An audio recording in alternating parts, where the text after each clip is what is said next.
It's one of the biggest myths out there. If I just write a book, then I'll get tons and tons of paid speaking gigs. I'll be successful. Well, that used to work 30, 40, 50 years ago. It doesn't work any longer. I can write a book, a thick book. It's not going to generate a single speaking engagement for me, unless it somehow becomes an international bestseller and people really, really, really love it. That happens maybe once every couple of years for people, because most bestsellers are books written by people already famous. How did they get famous? By writing? No. They got famous by speaking, by having their own TV show, by being in the movies. And these days, the most common way is by speaking online through YouTube channels, Facebook channels, TikTok, Instagram, by speaking regularly in front of a large, growing, enthusiastic audience. That's the way you'll get paid speaking gigs. It's also the way you'll not only be able to write a book, but you'll make money from a book. If you want an example of someone doing it right, look at Ali Abdaal. He's been on YouTube for about 7 years. He has almost 5 million subscribers. Only now is he coming out with a book. And that book, even though it hasn't been released yet, is sure to be an international bestseller. And he'll get even more and more and more speaking requests on a daily basis. So please, I beg you, don't put away the TV camera, the video camera, all your other creative options and say, I'm just going to write this nonfiction book because that's going to make me famous. A book will not make you famous in the 2020s any longer. You need to make yourself famous first by speaking.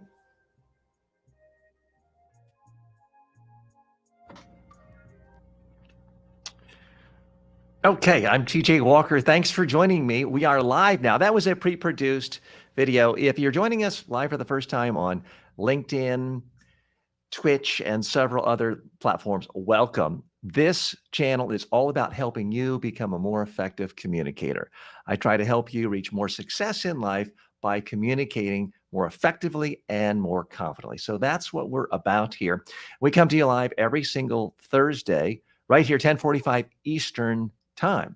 And we have a free-for-all. Sometimes we have guests. We're going to have a fantastic public speaking expert at the top of the hour who is going to join us and share insights from his latest book. But right now we have a whole cast of friends and colleagues who are nice enough to stop by. Hi, Barb. Hi, Anna. Hi, Sabina. Hi, Moss. Hope everyone's doing well today. Sabina, let's check in with you first. We played your latest video, your most recent video, during the previous live session we did on Facebook. And I want to come to that in a moment and talk about that. I think Barb saw a number of improvements as well, and as I did. We'll come to that in just a moment. We'll check in with Anna, and we'll check in with Moss as well.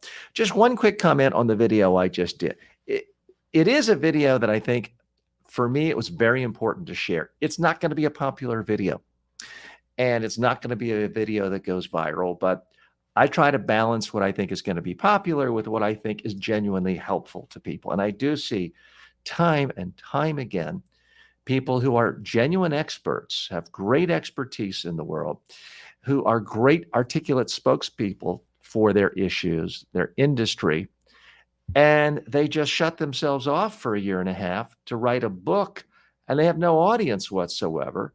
And they print a couple thousand copies of the book. It goes in their garage, and a year and a half later, they sold 95 copies to friends and family, and the rest they have to throw away. And it just did nothing to help their career.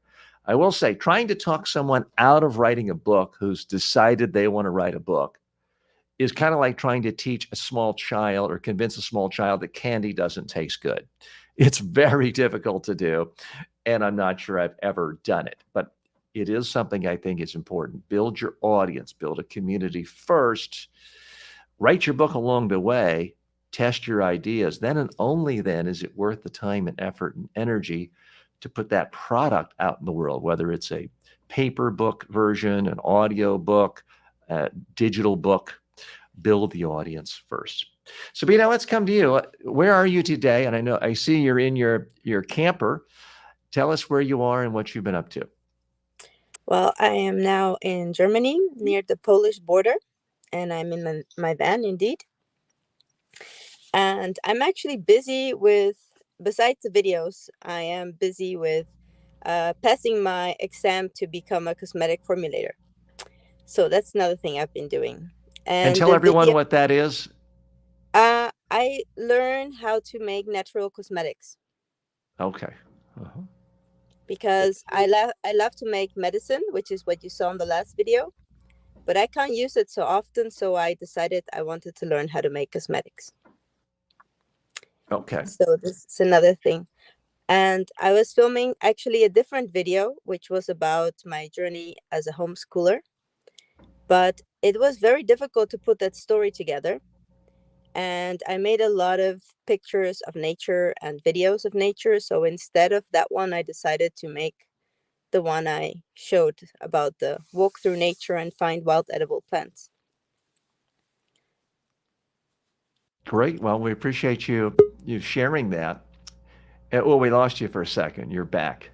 Yes. Really liked your video this time because you sort of hopped right in. You grabbed our attention in a memorable way. I can still remember it. In the first 7 seconds, you say, I'm going to take you on a journey where we're going to go looking for food in nature. So I knew what it was about. I wasn't confused. I wasn't lost. I wasn't trying to figure out, oh, is this interesting sound here? You just really grabbed my attention right from the beginning.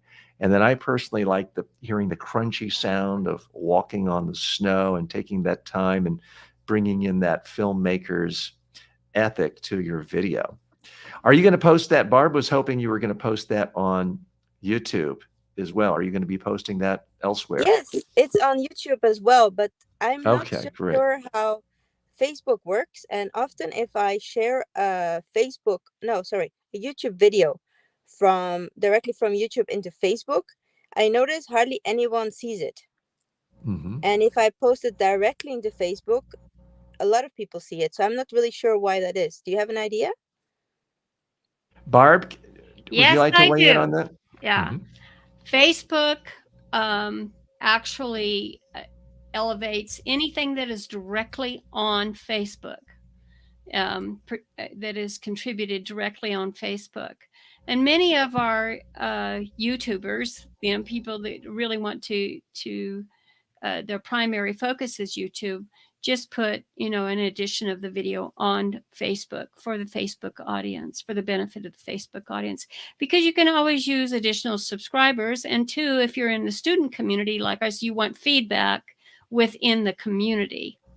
But you might also, when you do share it, it's like, I'll be sharing this on YouTube too, and put your Okay. link to your YouTube video in the comment. Oh, okay. So, That's really helpful because I was trying to figure out why that happened. yeah, it does that all the time. And the other thing you can do, if you don't want to put the video on Facebook at all, and in TJ's group specifically, because we're students learning about using the applications and presenting ourselves. But in a general sense, like say on your Facebook page or even on your profile, if you do a screenshot of the beginning of your video and put that on Barb, you we as lost you. your post. I'm sorry, what? I can What? hear you again.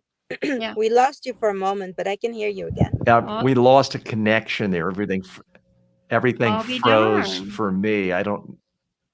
Yeah. Yeah, you're freezing on the screen for me, and that might have to do with the number of destinations that we're streaming to. If there is, I Can you go noticed ahead, that. Barb? Can you hear me? Can you hear I, me? I can hear Now I you. can. Yes. Okay. Yeah, because I don't think from my end I've got an all go, but we do have, that's the nature of the internet. There are multiple connections coming in here today, and I see that TJ's frozen on the screen Well, we're again. losing audio. And if you all can hear me, just let me know if you have your audio on. I can Yeah. hear you. Okay, so it's TJ's Yeah. TJ's Hey, access. I can see you freezing, TJ. Barb, got a question for you. Am I slowing things down by putting this many people on the screen? Because this hasn't happened No, it's the multiple before. destinations And that you're my streaming. internet is plug in. It's not even Yeah, Wi-Fi. Ah, that's what it is. We're putting on more than one stream. Okay, right. got it. And And that's on some of those, if this issue keeps up. exactly. Well, so let me just do that now because I want to say, thank you to anyone who watched this on LinkedIn. We got to, I guess I may have to get a more powerful computer. So I'm going to sign off on, I guess, Twitter, and I'm going to remove them. Twitch would be a real, if you're not active on Twitch regularly, that could be on the Twitch end that they're actually downgrading your stream too. Okay. So we've taken that off. So let's hope that makes it a little better. So we're trying to experiment with new ways of getting a larger audience, and not every experiment's going to work. But let's see if that helps. Okay, let's give Sabina a fair shot at this again. She asked a question. I know I didn't really hear the response. Oh, okay. And Barb, we know you are the expert on all matters related to this. So can you just start again? Okay. When you're sharing your live streams to various platforms, always be sure that you check that platform's terms of service. But on Facebook in particular, it downgrades visibility of external links. So if you are a YouTuber, because many of us are on YouTube, I would say more of us are on YouTube than we are on Facebook, who live stream and tell stories via video. And so what you do for YouTube specifically is that you share a screenshot or a unique image in a post that is join me on YouTube. You can say that on there on your image, but and the link is in the comments. You've got your link in the very first comment to join you live on YouTube, or to see your video on YouTube.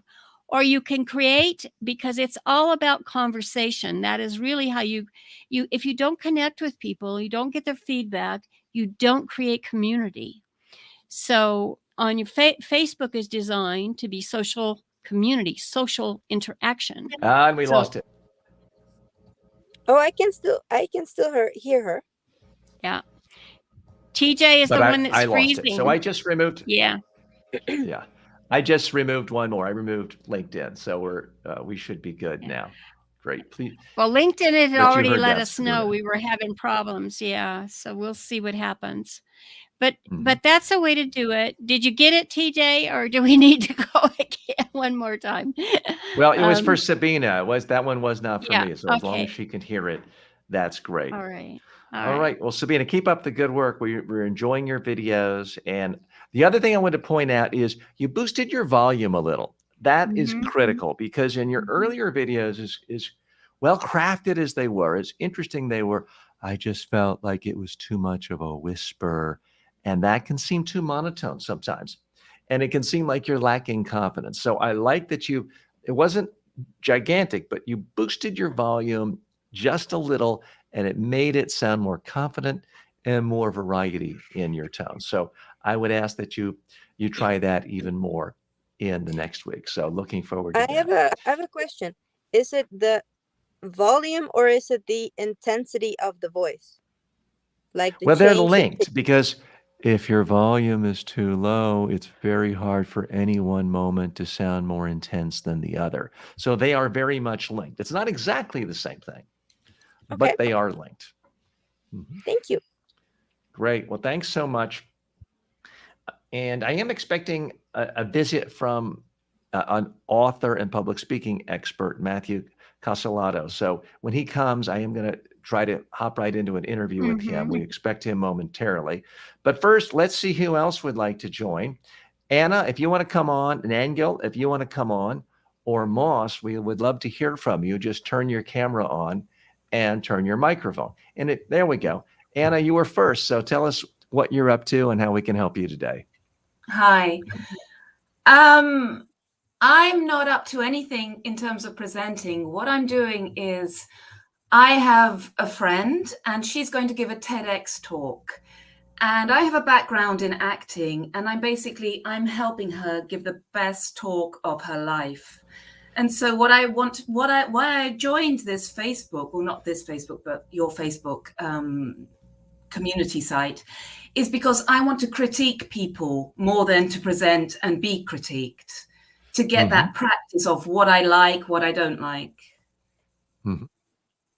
Great. Well, we do have a whole Train the Trainer program. Let me give it to you in a nutshell. The single most important thing you can do, I believe, to really help someone get ready for a TEDx talk or any talk is to video record them first, watch it together with them. Now, here's the part that is going to seem crazy, but this is how I work with everyone from CEOs to prime ministers to authors and experts and stars of the TED stage. Don't tell them what they did wrong or right at the beginning. Watch it with them, then ask them, what did they like about their presentation? And here's the part where I've got to do some tough love and actually sometimes seem rude and interrupt people. Is everyone's first inclination is to just point out what they don't like. Oh my God, I said, I had a bad hair day, and have a pity party for themselves. If you let them do that, it's not going to help.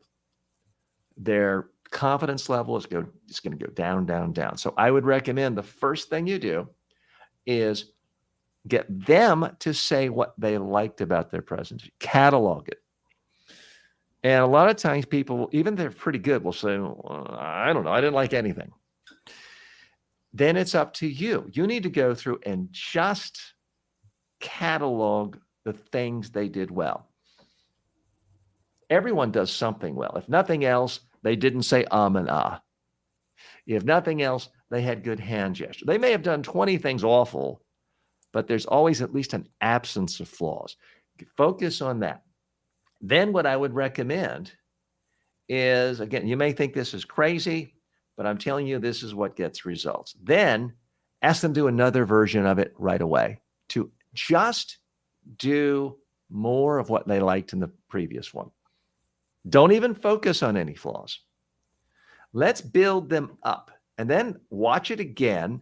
Ask them, did you continue doing more of what you like? What was better this time? And get their feedback. Then and only then would I talk about flaws. And the most effective way is to, again, catalog all their strengths, build confidence, then focus on just one thing at a time, do another take. Because I can tell you right now, the worst of all possible scenarios where you will feel good, they will appreciate you, and it's going to have horrific results, is for you to watch them sit back and then talk for half an hour about what they did wrong. People will tell you they want that. Not only is that a waste of time, that will make them a worse speaker. So I beg you, don't do that. The second worst thing of all that you could do is to record them and then spend a half an hour critiquing the video, telling them what they did wrong. It's intellectually interesting. It's a complete waste of time as far as actually improving them. So that's in a nutshell what I do, whether I'm spending an hour with someone, whether I'm spending 8 hours, which is the typical amount of time I would spend with someone, or if I'm spending a week with them, which I do from time to time. Record, catalog strengths, focus on what to do more of, then isolate one thing at a time and try to work on just that one thing. Get them to improve one thing at a time. So if they're incredibly boring and flat and uninteresting and they're standing with their hands like this where they look really nervous, don't try to get them to change the story and bring in dialogue and pace more. Try them to do the next take where all they're focused on is moving their hands a little. One step at a time is the most effective way of doing it. So Can I Anna, ask? how does That's that grab you? fantastic information. I never thought of doing it that way, that they are the leader of their own criticism. And I can well see that people can find it hard at the beginning to find good things about themselves. But you never mentioned in any of this where I say what I like. Is that not important? I'm sorry. Can you? And I apologize. I'm doing what I tell people never do. I was multitasking for a second because I have an author expert I'm supposed to interview, and I wanted to see if that was his comment. So I apologize to you, Anna. I am going to need you to ask the question again. Okay, no problem. You talk about the person giving the talk. They should say what they liked about themselves. Yes. You didn't say whether I should say what I liked about them.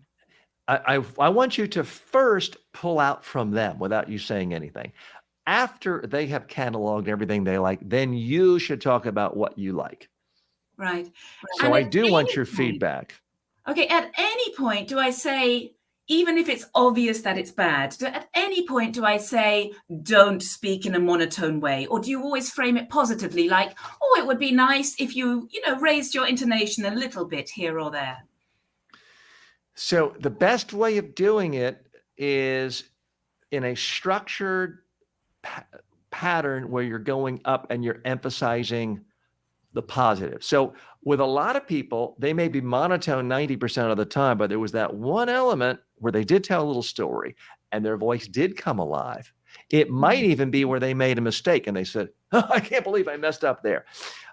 Focus on that and say, listen to your voice there where you say, I can't believe I messed up there.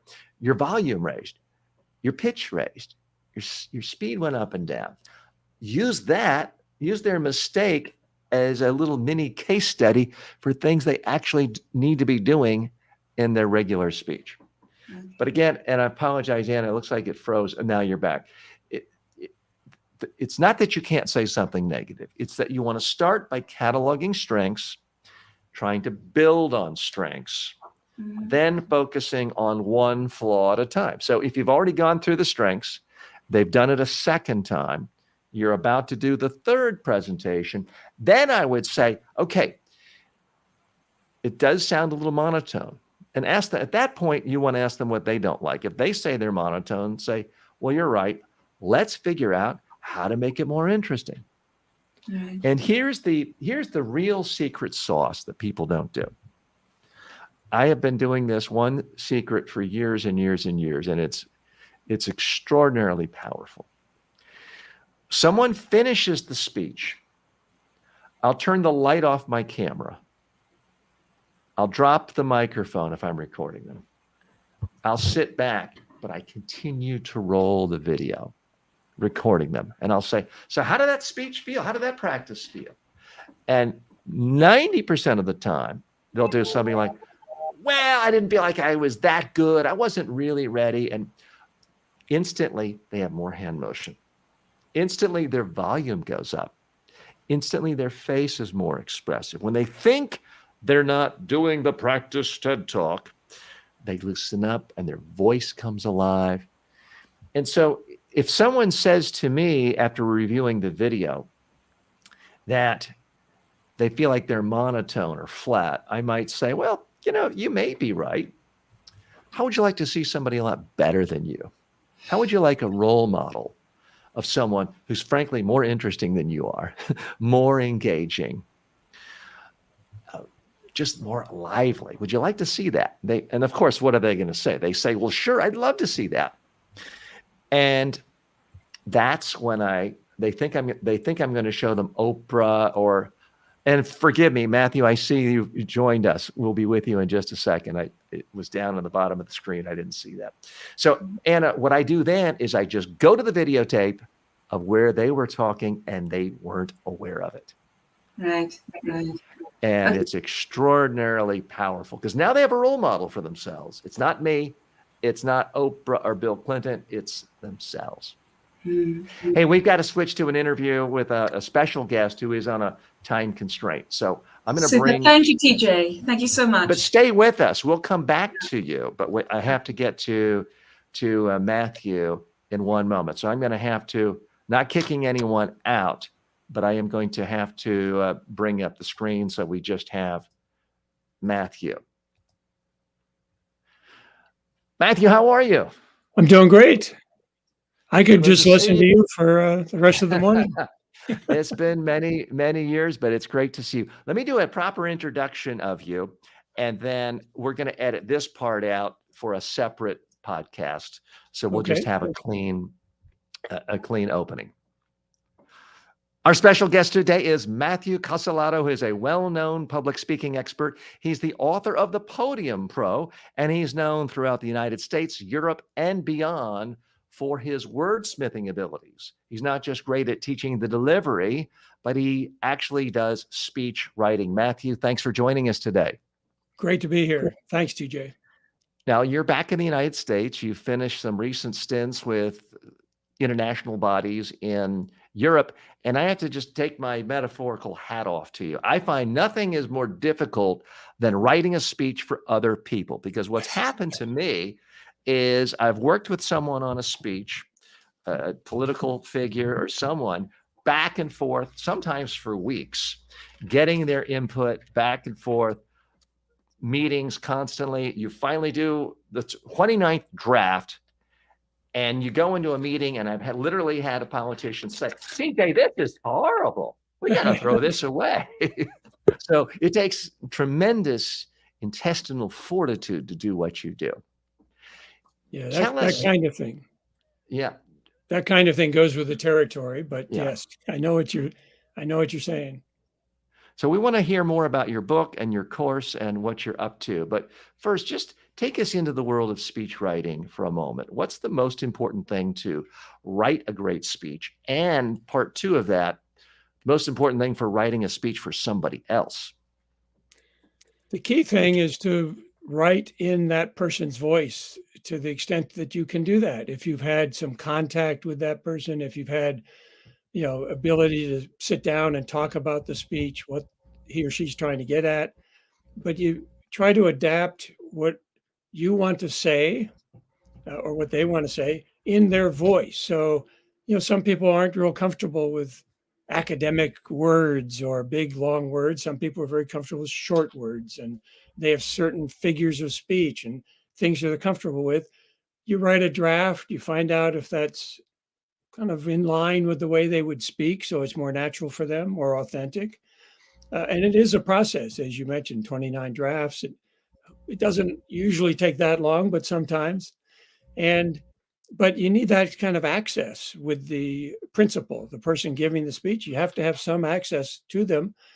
In some organizations, you don't have that. You have to work through 2 or 3 layers of people who want to change it or get involved. I've had the good fortune of having a lot of direct access to the person I'm writing for, but not always. So I guess the first and foremost thing is to write in their voice. And the second thing is to write as people speak. Try to make it talky, not verbose or the way you might write for a publication. There's a big difference, and you know about that. Let's key in on that a moment, because I've often heard, and I've preached to others, when you're writing a speech, if you're reading it back and it looks good, you have a problem. It should not read well. Right. A statement on paper or on a computer screen that reads well isn't really written for the ear. You need to write it for the ear. But go deeper. What does that actually mean? Well, one of the things it means is, as a speechwriter, you have to enunciate it yourself. You have to speak it out loud yourself as you write the draft. You can hear it. The more you're accustomed to doing this, you can hear it and say, that sounds like the way people speak, or this person speaks. But you can also read it out loud yourself. On the paper, there's fragments. There are bits of conversation, bits of words strung together, a lot of ellipses. I like to use ellipses where you sort of go from one thing to the next, but fragments are perfectly fine in a speech. You can speak almost ungrammatically occasionally. You don't want to write it that way all the time, but some people are more comfortable with maybe the way they like to speak, and so you have to catch that voice that they have. So it has to be written, as you said, for the ear and not for the eye. And the only way, the proof is in the pudding. Uh, how does it sound when you speak it? And you can record it even if you're writing for somebody else. Sometimes I'll record it for my own listening and feel pretty confident this is the way that they sound. But then the principal should rehearse it, obviously, should, in the course of looking over drafts, maybe speak it Now, themselves. you say obviously. I'm obviously a big fan of rehearsal, but you also deal with a lot of European officials who are running around to different capitals, and it's hard to get them to allocate the time to rehearse. Do you have any special tricks you've used to encourage them to rehearse? Well, I don't think there's any real trick except to say, this is important. You shouldn't wing this. Let's rehearse it at least a few times, so you're comfortable with it. And maybe it's a topic that they've covered many, many times, so they don't feel the need to rehearse it. And sometimes they can get away with that. But if it's a new topic, a new forum, an important forum, yes, you have to encourage them as best you can. It doesn't always work. I had one business executive a long time ago who I said, we ought to rehearse this before the big event tomorrow. And he said something like, oh, don't sweat the small stuff. And he bombed. He didn't know the material. It was terrible because he didn't sweat it. He didn't try to learn it before the actual event. So and that happened to Bill Clinton in the 1988 Democratic Convention. He didn't time it, and it went way too long. But right. he did go on to recover.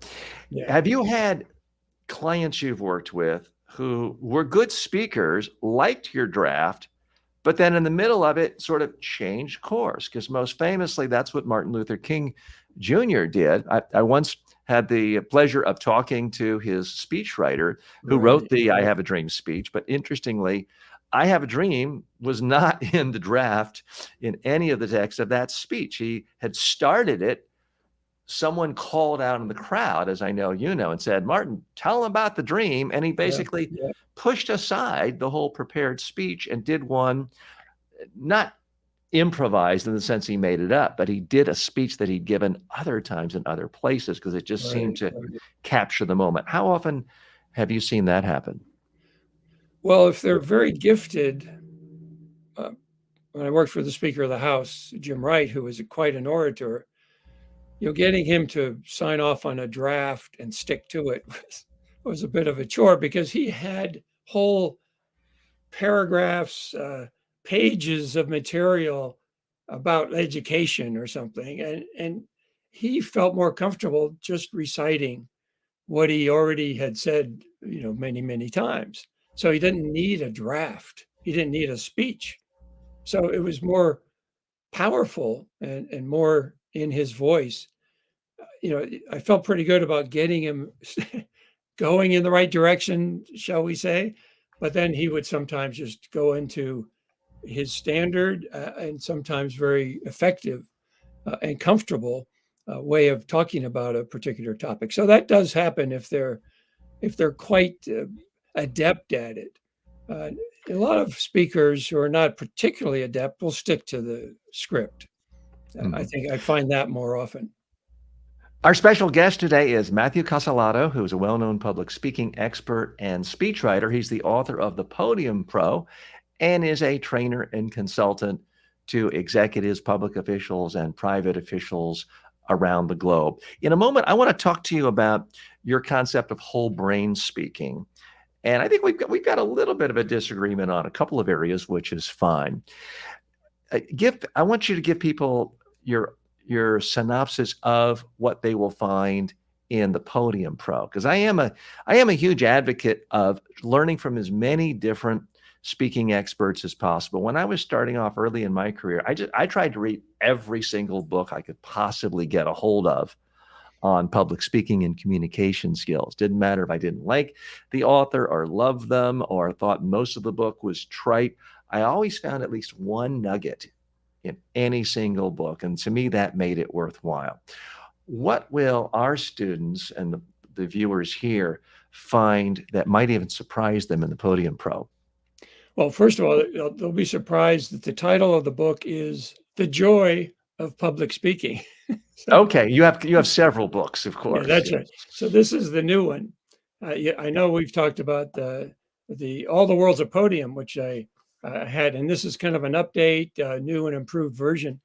And we The had Joy of Public Speaking, and we'll link to that in the show notes and in the description as well, and a link to where people can buy it we on had a Amazon. conversation years ago about the joy of public speaking. I remember it distinctly. I used that phrase. This might have been 10 years ago or longer. And you said a lot of people listening to this will think we're nuts talking about the joy of public speaking. And I use it as the title because I'd like to shock people a little bit uh, into thinking that there is that possibility. Because, as you know, many people, that statistics vary, but 3/4 of the population, perhaps 75%, have some kind of fear of public speaking. I'd like to introduce the concept of joy, that there is the possibility of joy in public speaking. And I always say most people speak to one another conversationally with friends, relatives, loved ones, strangers on the street, people in restaurants, whatever, and they're not stricken by stage fright when they talk to people. So that's the kind of attitude I want to want them to bring to the podium, that they can Mhm. actually experience joy. And the other point I make is that over the years, I've noticed that people who actually enjoy public speaking tend to be a little better at it Sure. than those who hate it. It's just like anything else you do, whether it's tennis or some hobby or painting, or if you hate it, you're probably not going to be all that great at it. So Yeah, to me, I've always found that audiences can tell. If they sense you don't want to be there, well, then right. they don't want to be there listening to you either. Yeah, if you betray some, and some people actually confess to the audience, "Oh, I'm really nervous," or something. I say dispense with that. Don't say that. Just try to be as authentic and natural as you can be, as if you're talking to your best friend. That's the kind of thing you can do. So there's a lot of Great mindset advice. shifts I recommend Yeah. that people engage in. I talk Let's talk about, about that mind shift a yeah, moment, because you have this whole concept of whole brain speaking. And I right. think there's a lot of good here, but I do want to, I guess, have a mini debate with you on part of it. Walk us through this whole brain speaking concept. Well, one idea that is important to realize is the audience will be listening to your speech using their whole brains. They're not going to be locked in to the left brain or the right brain. They're going to be using the whole brains. I recommend to speakers that they tap into what I call the right brain, which is typically not what a lot of speakers do. You mentioned Martin Luther King. I have a dream is a purely right brain. There's there's nothing factual about that. It's just really just it's aspirational. It's hopeful, and it opens up a whole avenue of emotion that I think every speaker should tap into. And I call it value added speaking, so that you use your whole brain. So yes, you want facts, and the first part of the "I Have a Dream" speech was all about a lot of facts about the promissory note that wasn't cashed for African Americans, that wasn't delivered. This promise, and then he shifted into "I Have a Dream." Mahalia Jackson, I think, is the one who yelled out, "Tell them about the dream, Martin." And this is a speech had given before, the "I Have a Dream" idea. But so you tap into the right side of the brain, and you see on this graphic a lot of left brain attributes, which are necessary for every speech. You want to have some facts and figures. You want to rehearse. You want to uh, do what's necessary. Have some logic. Have some reasoning. Have all the things that makes for convincing presentation. But I also suggest that tapping into the right side of the brain where you use words like imagine or a dream.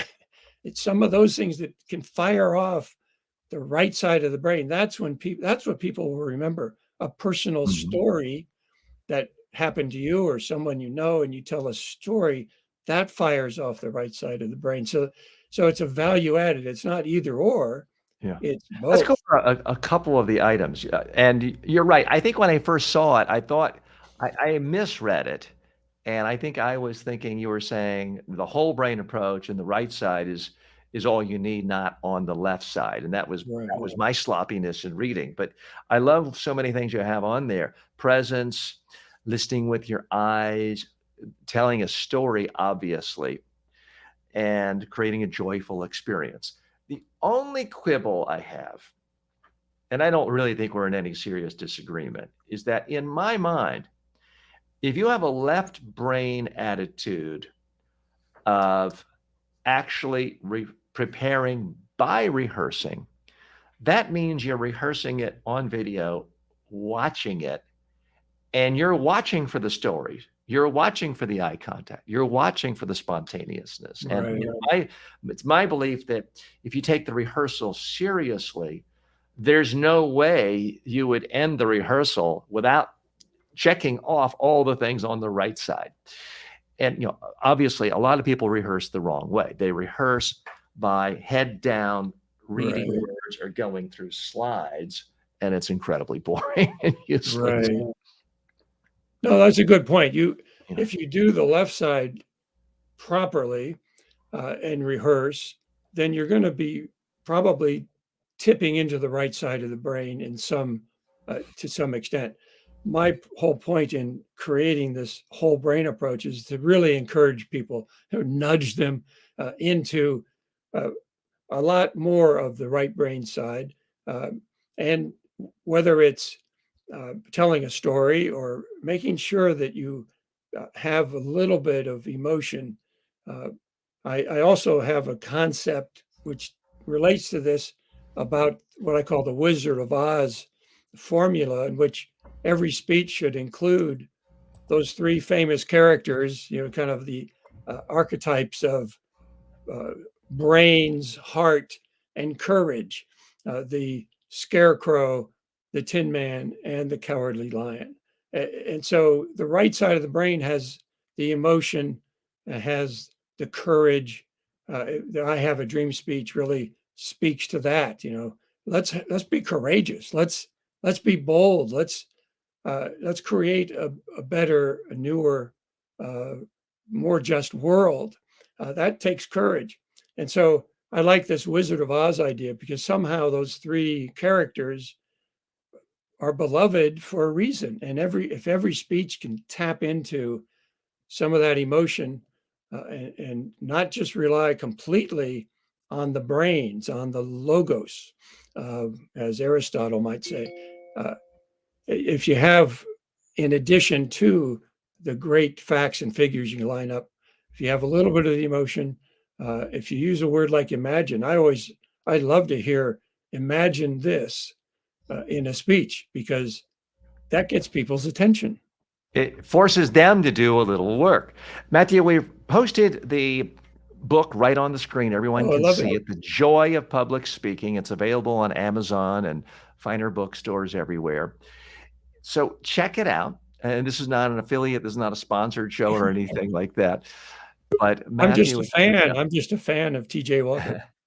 and likewise, we go back to the days we were both members of the National Speakers Association in the New York chapter Right. almost 20 years ago when Hard to we believe. first met. And Matthew, we we're haven't out of aged a our bit. we're out of our available time with you. We very much appreciate you stopping by today. In our remaining moments, can you please let people know a little more about how they can engage with you, interact with you, whether it's through online courses, consulting, workshops, your book, obviously, and where they can find out more about you. Well, there is a website that's easy for people if they can spell my name. It's matthewcasolado.com. And in that, on that website, you'll see more about my approach. which is really this idea of mindset shifts. That success is an inside job on and off the podium.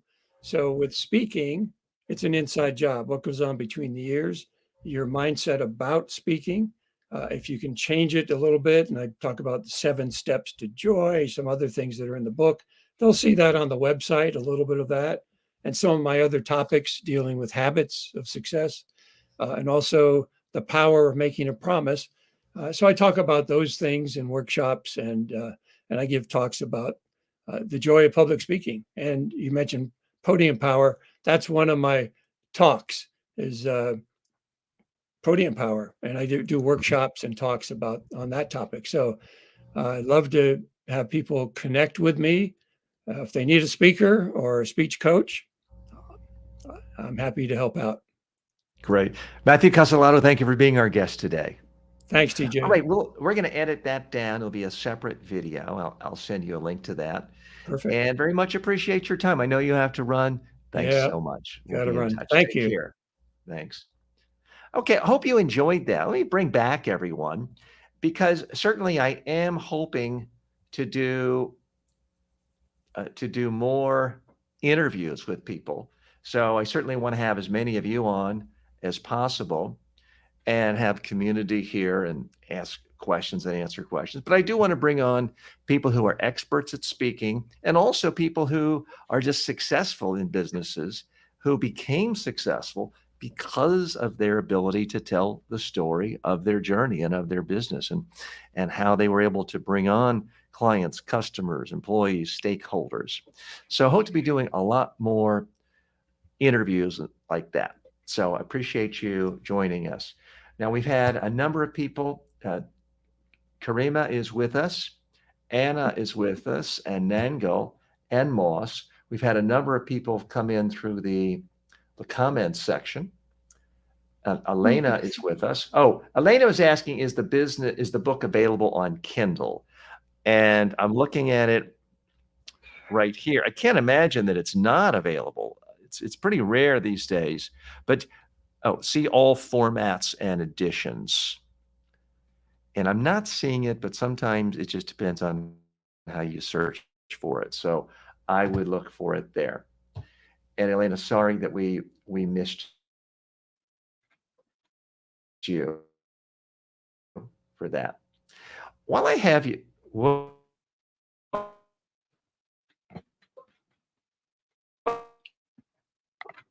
What's the problem here? Whoops. Okay. I froze there for a second. Right. Barb, when was the last time you heard me say something? The end of the book, your commentary on the book. I think, but it is your connection, TJ. We've got to be careful on that. And we only have 3 streams going, and the others and 2 of them are to Facebook. It's not a streaming thing. It is your connection. So I need to. I'll try and help you behind the scenes later on verifying your connection and stuff. I don't know what's going on at your end this morning, but I can tell from what's happening that it is your connection. You know what? Let's just use this as a learning moment, because certainly a lot of our regulars here, Moss may be doing a job interview virtually, and all of a sudden the connection is bad. I was going to do a speed test. Isn't that literally just speedtest.com? And let me see what it's telling us. That's not a web speed testing tools. Yeah, speed test didn't work for me. Barb, do you know of one? And I don't mean to get too much in the weeds here, but so much of communication effectively is about the weeds. That's it. So I'm going to share this, and we'll just see it together. So, well, I thought I'd hit. There we go. So for those of you not sure what I'm doing, I went to a website, speedtest.net. I'm going to hit go, and this should tell me what my speeds are. Now, I unfortunately am not sure I know what is considered a good speed, a bad speed, something you really need to know is speed. But Barb, I'm assuming you're going to know a lot about that. So It's not it's just now speed. doing, I guess, now it's doing the uploads. Mm-hmm. And for what we're doing, so let's make this a learning moment. Barb, tell us what we need to know about this. It's got. So your what does this ads data over tell there. you, my So you've got, download you've versus got your upload? download speed load and your upload speed load. It's not necessarily a speed thing each time. It is what you've got cached on your computer, how many tabs you've got open, your windows, and so forth. And when I'm seeing things, because of the length of time I've been working with this, is I'm watching how your video is coming in. And so one of it is your connection. That is the most common thing, which is what you have up there now, speedtest.net.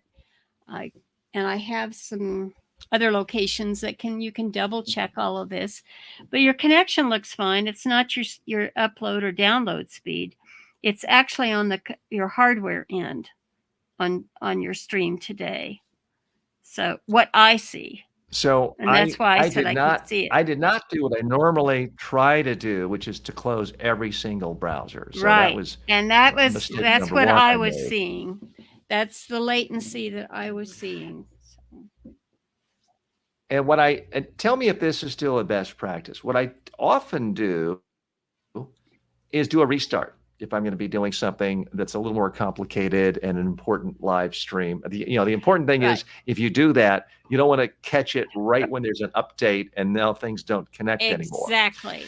So if you do an update, it's still good to check it and do a little test rather than doing an update right before you have an important Zoom meeting or job interview on Zoom. So my mistake for not following those best practices. Apologies for that. Well, for instance, so let's bring people. Sorry. Yes, go ahead. You want me to speak? For instance, yes. We do this every Thursday. So before we do this, at least a half an hour before, you want to make sure if you didn't do it the night before. Now, I do it typically the night before because I know of my morning duties, what's got to be done before we stream. But just before you go live, not seconds or minutes before, because of the fact that if you did it that close, you could end up missing your live date. Yes. And so, but just that night before or a couple hours before is you need to reboot your system. You need to make sure that all you've got open on your browser is your studio destination. If you're like what we are now, we're inside the studio, and the destination that you are streaming to. Now, my suggestion, which has changed over the last 5 years, and particularly over the last 18 months, is that I now use the Edge browser to stream live with because it takes less resources from my computer. It's clearer there. And because of the competition that's going on between, the two companies of the most popular browsers, they are Microsoft has always been famous for its bloatware or having extra stuff on, and now they've just gone lean and mean. They're out there fighting, and I'm telling all of the tests I've run over the last 18 months in particular, the Edge browser has been more favorable for both my computer and for going out onto the internet, because it's all in how information is cached when we're streaming and also on our computer before we stream. So you always want to be fresh. But if you're looking at 7 or 8 tabs open, I have I had just recently purchased another laptop, and it's, I got the very top with the top of memory, the top of storage space, because I do live streaming. So your gear does make a difference on what on what happens to you when you go out. And where you see that difference is not just in streaming, connecting to the internet, but in the images that we see during the stream, that the video input from all of your guests for images that they share on stream and so forth. But Great points, Barb. Thank you for sharing. For those of you joining us for the very first time, this whole channel is about helping you become more successful by communicating more effectively and confidently. Well, part of communicating effectively is knowing the technology. Unless you're just sitting right next to one person having coffee, no technology at all, you've got to use technology. So we do talk big picture and theory and advanced storytelling techniques. But I can tell you one of the most popular videos on this channel I've done in the last 2 months is where I tell people, look, if you're giving a PowerPoint presentation, the most effective thing you need to know is to hit the letter B. That blacks out the screen and people can look right at you, especially at the beginning of the speech. So just a really tiny little technical detail like that is very popular. And so we try to mix it up and really help you the highest level aspirational theoretical issues of communicating, but also the absolute tiniest practical details, because you have to have all of them, because you can have the best speech in the world. If I unplug my microphone right now, no communication will take place. And actually, I did that last week with a video, or earlier this week, and my microphone was not plugged in. Now, it did pull from the built-in microphone on my computer, and the sound quality was awful, frankly. But I'd already done, I did essentially a media interview with the India Express with myself. They had emailed me questions, and I answered the questions on video and sent it to them. And only after the fact, shame on me, I checked, and the audio quality, you could hear it, but it was clearly low level quality because it was using the built-in microphone. So Barb, thank you again for that tech update. Sorry. That's okay. Karima, you've been nice enough to hold for a while. Did you have a question or a comment or anything you wanted to share with us today? I just wanted to say I'm usually like fairly tech savvy, and but I get so overwhelmed trying to use Facebook and this live communication is completely new to me, and it's very, very confusing. And when you share screens and things like that, I mean, I'm trying to find my way around my own Facebook to find, am I connected to you on Facebook? Am I connected on YouTube? I don't know what I'm connected. And where do I find this? How do I minimize that? There's just, once there's more than just the 5 main things that are on the screen, like at this minute, that's very nice and clear.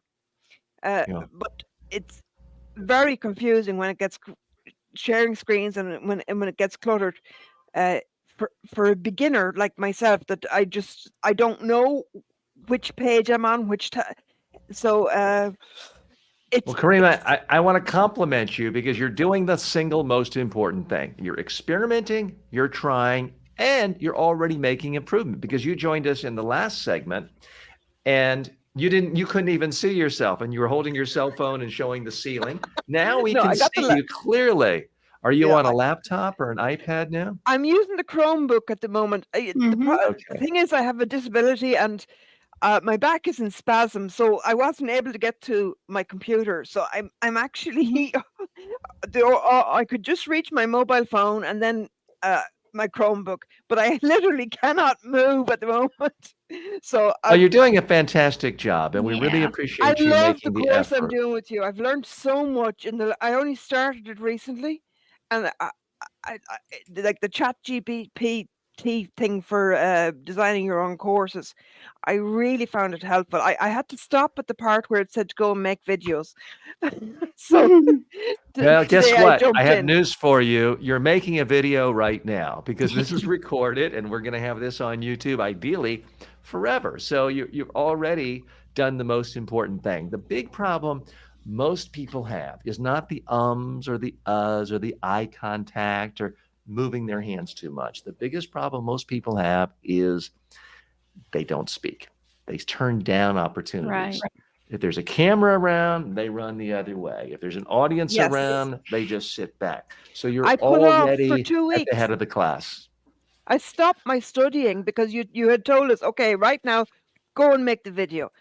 And for me to make the video, I was going to have to set up a holder for the phone because I use phones for as cameras, and that's the plan anyway. But I'm at the very beginning, so bear with me, please. Okay. Well, I want to make your life a little bit easier, but I do want to give you some homework. I want Okay, you great. later today or tomorrow to watch this video. Go to right at the 1 hour mark, and you'll see Yes. yourself. You can just fast forward, and I want you to notice that your voice sounds good. Your speaking sounds good. Your energy's good. Your face is animated. You're doing so many things well, and it's important to catalog it. And it's already done for you because we're recording it and we're posting it, Okay, and great. you will get to see it. And I want to go to Anna and Moss in just a moment, plus some of our comments. But Barb, I'm wondering if you have any final comments and feedback for Karima. I think it's important to keep trying. And like TJ said, I mean, what you did today and just not giving up and, speaking out, coming forward helps a lot. And I will be in our Facebook community live over the next couple days, and you're welcome to join me and take advantage of the opportunity. So every time you get a chance. Now, in the Facebook community, it's private, just our student group. So it's very easy to practice there. But this is a web-based browser application that we are using, and it is the most popular one out there. I know the creators of the application. And the thing is that they listen to us, the people who use it every day, and tweak their application so it can be the best it can be for us. I've Great. used all of the others, and the thing is, you are in a very special place in time, not only in your learning experience, but the technology side is changing rapidly. And so all you have to do, and other students, they've heard me say this 10,000 times, is just press the button. Just stand up there and take whatever that device is and said, I got to participate. Let me in. And here, and whether, we could hear one question or comment or whatever, that's the biggest step you can take. And you've done that. So congratulations. And I'll see you in our community. Great. Looking Well forward said, to that, Barb. Barbara. And again, Karima, thank you so much for experimenting. Here's Well, the thing thank I you. found about technology is, and this is one area where I think it is fair to criticize old people. And now I'm an old person, and I turned 61 yesterday. So I'm celebrating my birth week. So I guess I can say this. One of the problems with old people, not all old people, not Barb, but some of us, is it's not Today's my birthday. yeah. I'm 56 years old today. Oh, happy birthday. Happy birthday. The problem with getting older, frankly, is not that we're not able to learn. The problem is laziness, and I'm guilty of it. Lazy about learning new technology. Because with technology these days, you don't have to become an expert on Python programming and know all these foreign languages. 99% of technology these days is patience and doing two things: typing and clicking. If you have patience and you can type and click, you can learn virtually anything you need to learn. And I'm guilty of being lazy and asking an assistant or someone else to do it. And sometimes you have to learn. Even if it's a little messy, it's better to try and fail so you can make it better the next time, which we did that today with our experiment of live streaming on Twitch and LinkedIn. At least we learned a few things of what not to do. And I've learned some technology things I need to do better, like restarting my computer and making sure there's only one web page up and switching to Edge, which I didn't know was a good thing to do, but I learned by listening to Barb today. That's really what we're about, is all of us learning today. I want to take a few more questions and comments from folks who've joined us, and also recognize those who took the time to stop by and leave comments too. Elena says hello. Jay says good morning. Rush Paul said awesome performance. I think he was talking about Matthew, and we appreciate you doing that. Elena was asking about where the book was and saying thanks for having interesting guests. I'm glad you like that, because I like talking with just us and our community, but I am going to try to bring in more guests. So if you have a guest you'd like to recommend, or for that matter, if you have a book or something special you want to promote, we can sort of structure it, make it a little more of a structured segment. Feel free to let us know. Elizabeth writes in, I'm happy I jumped on. This is exactly what I need to be hearing today.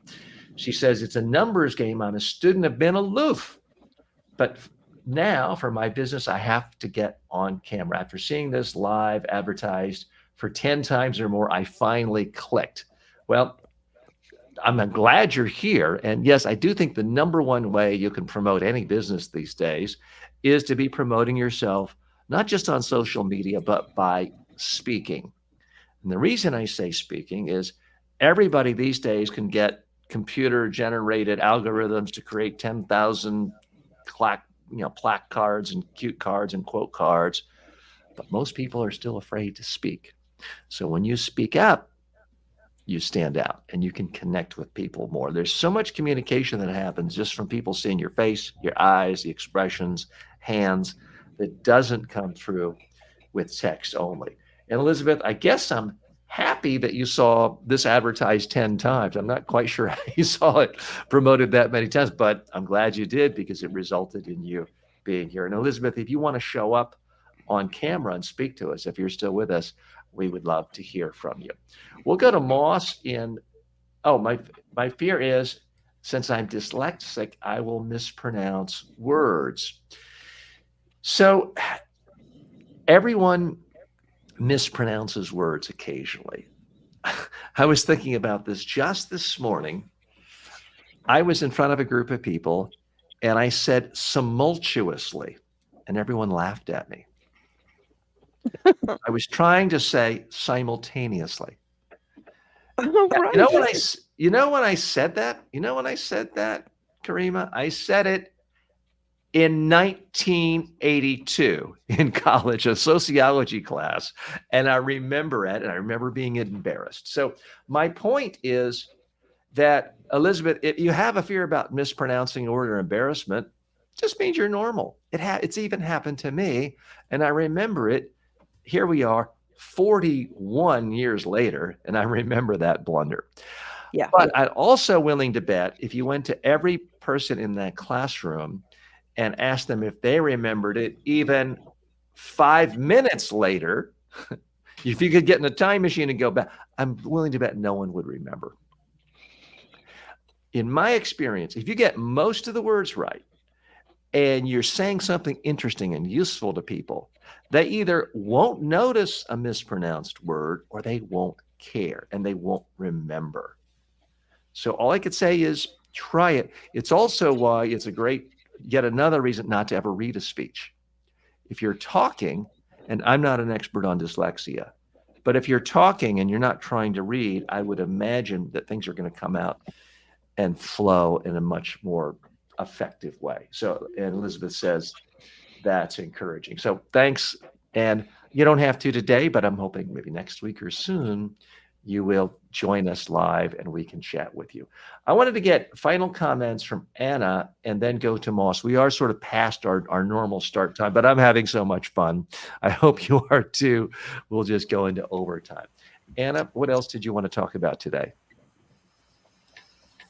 What did I want to talk about? Oh, echo. And it's okay just to want to listen too. I'm actually surprised that I'm here on camera. I didn't intend to be. I was just intending to listen because I only joined last week. And I set myself a goal of every day interacting with your Facebook site. So critiquing somebody every single day. And it's just because I'm there every single day, I see the reminders. Oh, there's going to be this studio, this workshop on Thursdays. And so I thought, okay, I'll just come on. And so I came on, but I didn't expect to actually interact. But, you know, what the hell? I'm here and I may as well interact. And it's so small, the group, that it feels comfortable. So Yes. I just, you know, I'm enjoying it. And so I think actually this is quite a good thing to join every single week, because I've learned a bit. And I've learned that you've got a course called Train the Trainer, which I will join very, very soon. And I've picked up little tidbits along the way, and I think that's fabulous. So what do I want to say? I think it's a great little space to interact with you, and you pass along some jewels of information. You make me Well, laugh, thanks, Anna. Thank Sorry. you. Because when you said you you weren't expected to be on screen No, or in not the at group, all. I wasn't either. I'm Muslim, and I didn't even have my hijab ready earlier on. I didn't know I was on. I didn't know I was on the camera. I'm on one of the other videos. Yeah, but isn't it great to be here? You know, Yeah. just unexpectedly joining the party. Learning by my mistakes and meeting some lovely people, and it's great. I am so happy I caught you today. I really am. Great. Well, Likewise. we're very happy both of you are here, and you know you've already passed a test. We were testing you today, and you both passed the test, because most people, they see a camera, they're going to come up with some reason of, oh, I don't have makeup on today, or I don't have this, I don't have that, and everyone's got a million excuses. But the bottom line is, if you don't speak, then there's zero opportunity of communicating. So I'm glad you did that. And Anna, just one final point on your own journey of helping other people speak and using your acting background. I do think acting background can be helpful, giving people the discipline of rehearsal, giving people this idea of, you know, Meryl Streep is a great actress. There's still a director giving her direction in the show. So no one should just expect to be perfect. People are great because they work with a team to help them. Then again, That's really I interesting. touched on it. Yeah, I touched on it earlier. I'm sorry. Go ahead. Sorry. Kareem. No, I was just going to say that it's interesting that you mentioned the stage for Anna. I was a musician in my first career, and I had that discipline and training of practicing every day, and and maybe that's why when I found myself talking or on camera by accident, that I kept going. Well, great. We're definitely glad you did. Anna, my one caveat for you would be, Yes. be careful about when you're working with someone who's not a professionally trained actor of turning them into an actor, because acting, as you know, is really hard. Because, you know, Meryl Streep went to Yale School of Drama for 2 years, and she may work with an accent coach for a year. I have found, for the vast majority of speakers in the world, their attitude should be, I'm not acting, I'm just having a conversation, interesting conversation. And what that means specifically is I am not a fan of people trying to memorize. If I'm paid a lot of money to be on a Broadway show and a playwright spent years writing and rewriting the script, I'm expected to show up and get the script word for word right. But for most people, the second they try to memorize something, it removes the conversational quality from their voice, and it makes them artificial and stilted. So I would caution you about trying to get people to get their lines down. And it's far better off, I think, to have people, especially for a TED Talk, to work from a simple outline, glance down at something, and then just talk for a couple of minutes. The other thing I would say, anyone who's trying to help someone get better or prepare for a TED Talk, is have them speak every day. They should be speaking every day on YouTube or TikTok or Facebook or some social media platform, because here's the thing most people don't realize. The average TEDx speaker only has something like 300 views once their video is posted. So we're all guilty of falling to the success bias. We hear about this person who became famous and got a book deal, and this person got famous from a book deal from TED. And we forget that 99.99% of TEDx speakers, especially, they had no audience. I mean, if you only have 300 people viewing, it's better than nothing. But anyone views than that month's time. So I think that I love TED and I go to TEDx and I've trained a lot of clients, but I think a lot of people are guilty of sort of fetishizing TEDx, like, oh, I'll do this and it's going to make my whole career. You look at most people who've done TEDx talks and are really successful, and quite often it's because they're speaking at every opportunity. Anthony Robbins has a very successful TED Talk. Tim Ferriss has a successful TED Talk, but they also speak in a million different places all the time. It wasn't the TED that made them. So it can be a starting point, but if the goal is speaking and communicating, we don't need this gatekeeper. When TED Talk started in the 90s, there was no internet. So if you got invited to speak at TED, they would bring in all the most famous rich people in the world in one room to listen to you, and all kinds of good things would happen. Contracts and book deals and movie deals would happen. These days, they're not the gatekeeper they once were, and you can simply reach people, as I'm trying to do right here on YouTube every day and other social media platforms. So that would be my one bit of advice. And if the person you're working with has a goal of speaking to people, the TEDx should be one tiny part of it. But I wish you luck with that. Rush Powers just pointed out that our connection is broken. It's bad. A little again. Can you hear me, TJ? I can hear you, Anna. Okay, I just have one question. I mean, sorry, our audio is once again. Okay, I don't know if I can throw the question out. I just want to say I agree with you that you shouldn't memorize things, because then you look like you're reaching into your memory banks. But what I would ask is, some people just blank. They go blank. They forget what they want to say. And this memorizing is like something to clutch onto. You go back to the script, so to speak. TJ, you're completely frozen. Yeah, he is. I don't know if you have a video or how not to blank out, or if you blank out, how to reclaim what you're supposed to say, what you want to say. Yes, Can you I hear do us, have a TJ? video on that. Yes, I did hear that. Fantastic. So where would I find it? We did lose it for a minute, but it's in basically all the communications courses. And it's also, there's some video I've done in the last 2.5 months on this YouTube channel that we're on right now. If you forget what you're going to say, here's what most people do. You're in the middle of a presentation, you forget, and what happens is, I'm sorry, I forgot what I'm going to say. So what happens is, with our eyes, with our facial expressions, maybe even with what we say, we signal to the audience, hey, everybody, I screwed up. I'm feeling very embarrassed.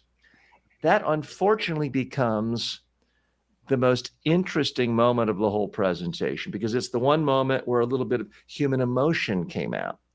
But we don't want to put a spotlight on our screw-ups. In my experience, if you're giving a presentation, all of a sudden your mind goes blank, just don't tell anyone. And this works especially well if you are on a stage and you're standing and walking. If you were going to say 3 points, you finished 2, you forgot what the third is, just stop after the end of the second point. Look down as if you're reflecting a moment, take a couple of steps. Like you just said something so profound, the audience needs a couple seconds to reflect on it. Then stop, look up, look completely poised, and say the first thing that comes to your head. It doesn't have to be the third point. Your audience doesn't have the outline in front. They don't know what's next. Now, this doesn't work if you're a Broadway star and the director and the screenwriter are there, but it does work very well in presentations. So again, Everybody makes mistakes. Everybody has their brain freeze occasionally. It's not possible to be perfect. My point is, don't tell anybody when you make a mistake. Don't say, oh my God, I forgot what I'm going to say, or senior moment, or any of that stuff. Just stop, pause, give yourself a couple of seconds. The other thing is, when you're speaking, a couple of seconds seems like a lifetime. Oh my God, I feel like an idiot. Everyone's looking at me. But to the audience, a couple of seconds goes by instantly. They don't notice it if you keep on going and you seem poised and confident and purposeful. So that's my advice. We got to hop over to Moss, who has been very patient. Anna, thank you so much for your time. Thank you. And Elizabeth is asking how she can be seen on screen. If you could perhaps send her a message, and we'll go to Moss right now. Moss, tell us how your job hunt's been going, and have you been talking to people and meeting people? Yes, I had the interview with the Texas Department of Transportation, and from rehearsing, I made sure I told the woman about my love of trains and buses and all of that, and how I'd actually watched some videos about how to drive a bus in Austin that they prepared for their bus drivers and other things. So my enthusiasm level went way up when I was talking about those things. So I think that went well. And then from today's speaker, I am remembering about Dr. Martin Luther King when his birthday was last January. I prepared something for a friend of mine, that was, she was kind of in an assisted living place, and I bought her videos. So I prepared a DVD with all of Dr. King's speeches and some documentaries about him. And, because he is such a great public speaker, he's almost somebody that we could analyze here as well, because there's so many records of his speeches, his great speeches. Mm-hmm. And your guest had talked about one of the most famous ones, of course. So that and sorry to sound like I'm plugging excessively, but I do have some videos short ones typically, analyzing exactly what he does well. So you can take a look at that. It's a little bit tricky because his estate is very quick to sue for copyright infringement. It's a little difficult, so you've got to really use small snippets. But if you go to my YouTube, if you go to TJ Walker Success on YouTube and type in Martin Luther King Jr., you'll find a number of videos that critique that. Moss, I just had an idea pop into my head. It may be crazy, but we try to be creative and brainstorm here to help everyone. If you haven't heard from the transit authority yet, and you think there's a good chance you could get the job, and you want to perhaps increase your chances, what's to stop you from doing a YouTube channel that's just devoted to the history of the transit system there, or giving people tips like, what do you do if you have a wheelchair and you want to use the bus? Maybe some people don't know. Why don't you make a video that's showing helpful and you know how to respond to people's questions? Or you may want to even limit it to very specific technical issues, like how can I email people with suggestions on different traffic routes? Go ahead and essentially start doing the job. It's hard for me to imagine anyone there being offended. And more broadly, because I was thinking about our conversations over the last few weeks, why not just start your own YouTube channel answering tech questions that relate to your area of expertise? And that way, when you go into people, you don't have to tell them you're good at it. You can just show them your channel. And you can make up questions that you think people actually, or questions that you've been asked before where you know the answer. Just start your own channel. And who knows, maybe it takes off and you find you don't even want a job. And now I'm not suggesting doing a YouTube channel is get rich quick, but you never know. And it could also be a side gig. Maybe you work for the Transit Authority for 2 years and you're doing this on the side. And over time, you build enough audience, sponsorships, ad revenue, where your income from the side gig is more than your main job, and you decide that that's a natural, graceful exit from the main job. I'm just tossing this idea out. I want you to think about it. All right. Fair enough? Yeah. When are you hoping to hear from this job?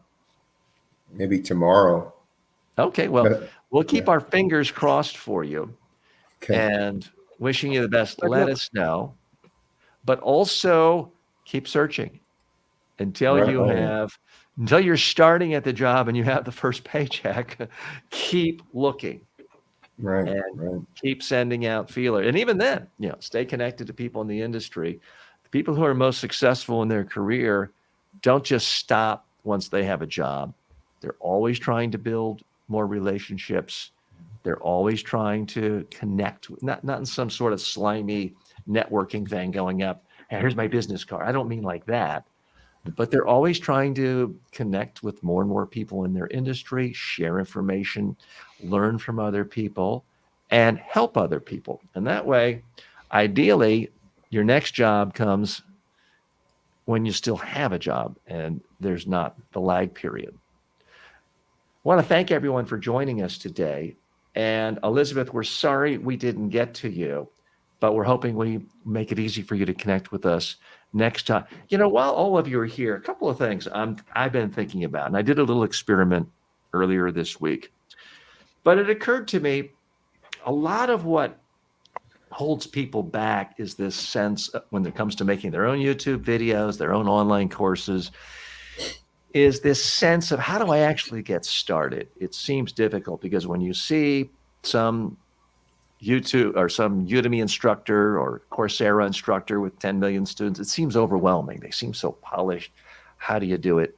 So one of the things I was toying with is the idea that once I set up my new studio, of basically anytime I make videos, I do it live in front of you. You don't have to watch all of it, obviously, but having essentially a live section of what I do every day, so you can actually see, how do I put together a YouTube video? How do I do an online course? How do I prepare behind the scenes? Yes. Maybe absolutely nobody wants to watch it. No, I that do. would be wonderful. I would very much appreciate such a thing as well. Okay. Right. Yeah. So I'll maybe start experimenting with that. I kind of did that a little bit earlier this week because I got an email from the PR people at Coursera, one of the major online platforms, course platforms in the world, saying a major Indian newspaper, the Indian Express, founded in 1932, wanted to interview me about my mindfulness course. And they sent 3 questions. And I always respond to the media. Since I'm a media trainer, it would be hypocritical not to. But for me to sit there and write answers to questions and have to spell check it, edit it, that would take me a half an hour. And I said, why don't I try to be creative here, kill 2 birds with one stone, so to speak, or three birds with one stone. So I made a video where I answered the questions. And I talked to my YouTube visitors about what I'm doing, why they were seeing this, and then sent it to the PR team. And they said, wow, thanks a lot. No one's ever done this before. Very helpful. And so I was doing several things. I was saving myself time because I can just talk for 15 minutes, come up with a lot more content that's useful to the reporter than if I had to write and rewrite and edit. That would take a half an hour to write something much smaller. B, I've got content for my YouTube channel. But C, I did it live. So I have sort of an extra, and it's now a video on demand on the channel. And I'll just show it to you. I'm not going to show the thing, but I'll just show you where it is. So I could show people my process.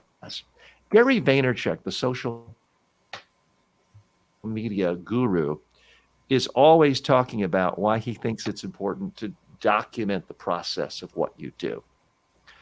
And he says, he can't document so much of what he does because he's being paid a lot of money by clients and it's a confidential meeting. Well, so much of what I do is not confidential other than certain trainings. So I figure I can just kind of show it. So I'll just show you where it is. I'm not going to play it now. But if you go to my channel, there's a button that says live. You hit live. And This is the one we're in right now. That will show up. You could click on that and you would see us. But the one next to it is Speak Live Now, Speaking Live Under Pressure. That's just me doing my interview where I'm essentially interviewing myself. I'm asking the questions the reporter had emailed to me, recording the video. And then my colleague put up a picture, a little thumbnail, and a little title, but it's just me. And this is the one where I did, in fact, screw up, and I forgot to put what actually happened is I'll just show you. This fell out of my microphone. So the audio quality was horrible on it. But I figure, sometimes it's good to just show all the warts. So that's what I'm doing there. So it's going to be a little bit of an experiment because I like to make videos every day. And a lot of times people think this is really, really complicated, or they think you have to be perfect. Well, I mess up sometimes, especially if I feel like I messed up in the first 10 seconds. I just stop and I hit delete and I start over again. I find that's much faster and easier than going through and editing out, and I don't edit out ums and uhs. So it's not as complicated as people see. But I also think people might enjoy seeing the fact that I screw up. They think, oh, TJ's this big speaking expert. He does everything flawlessly, perfectly every time. Well, not necessarily. I will say I've been doing this so long that it's easier for me, and it would be easier for anyone who's made thousands and thousands of videos. But I would say roughly 1 out of every 15 videos that I make, I do mess up somewhere. And I'm like, you idiot. And I do it from scratch. And maybe some people would see some value out of that, seeing if I can screw up, why can't they try it? So I don't know. It's just something I'm experimenting with because, again, I make videos every day. I could just make them and have the camera on and it'd be part of a live feed. So one of the concepts I'm That sounds great. contemplating. So let me know what you think. By the way, please take a moment and post some comment in the comments section. I would certainly love it if you liked this video. Now, I mean, we've only had 3 people like it. Oh, that's on Facebook, sorry. So hit a like. If you think this channel is one that would be helpful to you on a regular basis, please go ahead and subscribe to it and get the notifications. Now, I realize some of you may be watching on Facebook. I would prefer, frankly, if you switch over to YouTube and could subscribe there. I am trying to build that as my main base for video. Facebook is our main base for our Udemy students and the community there. And many of you are Udemy students, and I appreciate you following me over here. So I've gone over a little bit today, but I hope you found it useful. I really appreciate your time and the kind words from so many of you. And Barb, did you have any final comments for us today? I realize we've taken a lot of extra time from you, but didn't know if you had any final comments that you wanted to call to anyone's attention. No, I think we're good. Great. Well, Barb, Anna, Moss, Karima, and everyone who joined us today, thanks so much. I will Thank you. Well, definitely Thank you next very week, much. but maybe I'll start doing live every day. We'll see. All right. Okay. Thanks a lot. Look Take forward care. to seeing you next week. Yeah. Thanks. Likewise. Bye. Nice.